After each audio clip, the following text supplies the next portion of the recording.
nyuma yo kuba kuri ecosystem ya Donald Trump mu buryo bwo gushyiraho imisoro cyangwa se tarifu ku bicuruzwa bituruka mu bihugu bitandukanye, aho wenda ku Bushinwa ahora ahindura buri munsi. Ni ukuvuga tarifu yashyizeho uyu munsi ejo aba yayongereye kubera ko adashaka ko Abashinwa bagira effect cyangwa se reaction bakora ku cyemezo yafashe. Ubundi tuzi ko iyo hafashwe polisi, abahanga mu by'ubukungu baba barakoze na analysis cyangwa se ubusesenguzi bakareba ni izihe ngaruka bizagira, noneho bagateganya nuko icyo gihugu cyangwa se uwafatiye imyanzuro uburyo azareagitinga na reaction yiwe ingaruka izagira. Uyu munsi Trump we rero yatangiye ashyiraho imisoro 10%, arazamura agira 25%. Uyu munsi ageze kuri 245%, bitewe n'uko Abashinwa ngo batigeze bihanganira ibyo bintu cyangwa se ngo bakore renegotiation y'uburyo bakoraga ubucuruzi hagati y'ibihugu byabo. Abashinwa bakagira bati Amerika nitwereka kutwubaha cyangwa se respect, turiteguye kuba twajya muri negotiation. Ariko reka tugaruke uyu munsi tureba ubundi ni izihe ngaruka iriya tarifu ifite ku nganda z'imbere mu gihugu no ku ba consumer cyangwa se no ku bantu bagura izo products. Muri make iyo tuvuze tarifu ni ukuvuga ngo ni igihe hashyizweho umusoro ku gicuruzwa icyo ari cyo cyose kiva mu gihugu kimwe cyinjira mu kindi.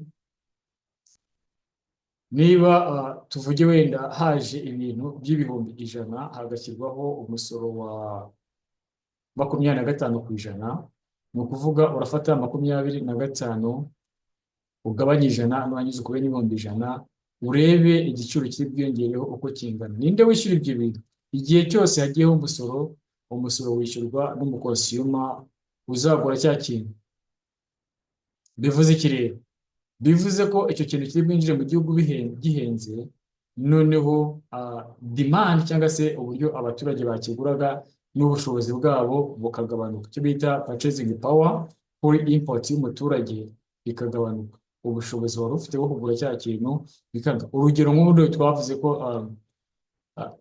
most of the electronic items cyangwa se ibintu bikoresha bijyanye n'ama electronic, niba mu Rwanda byarasuraga byafite umusoro muke cyane, kugira ngo buri muturage wese abashe kugira abashe kugira access kuri telefone, kuri computer.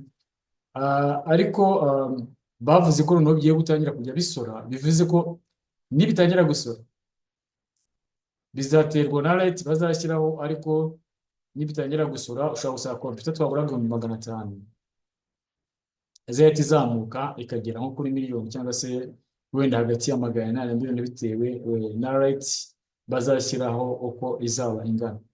Ni ukuvuga ngo niba mara gushyiraho uwo musoro igiciro kizamutse, abantu bafite kubera import tarifu, urumva buri gicuruzwa cyose gituruka hanze gihita kizamuka ku biciro.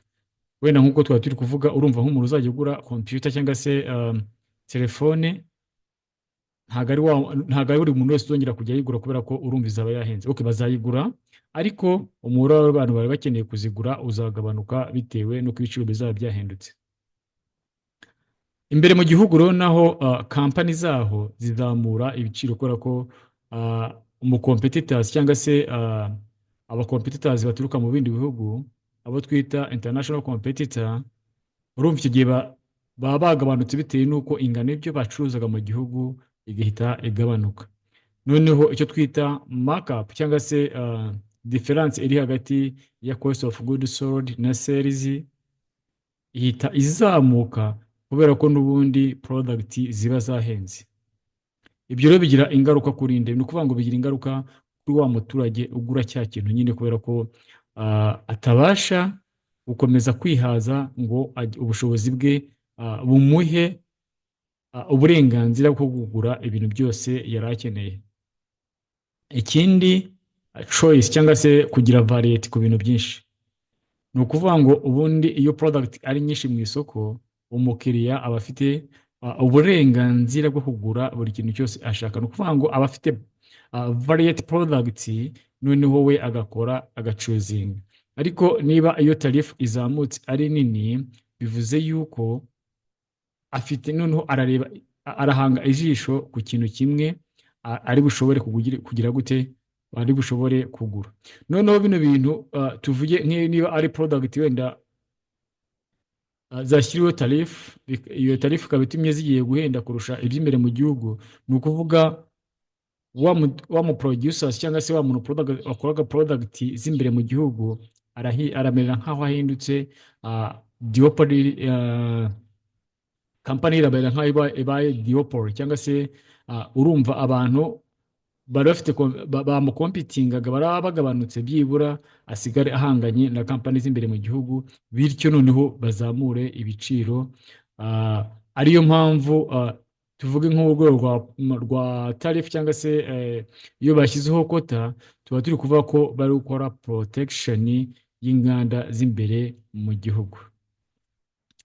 Ubwo ni ukuvuga ngo bihita byafekitinga the overall supply chain, ukuvuga ngo the system yose ihita yangirika, ku buryo buri muntu wese cyangwa se segiteri zitandukanye muri industrial production, muri industry ya supply chain, logistic industry, abo bose bahura n'ingaruka za ya tarifu yashyizweho kuri bya bicuruzwa. Urumva niba tuvuge wenda nka logistique na supply, tuvuge niba hari arashyizeho system yuko ibintu bizajya bimara wenda iminsi 10 mu nzira, ni ukuvuga demand nigabanuka, bashobora kugira ngo bazuzuze container cyangwa se babone cargo yo gutwara, bishobora gutwara iminsi 15 cyangwa se 20, bityo bita bya affecting na production rate.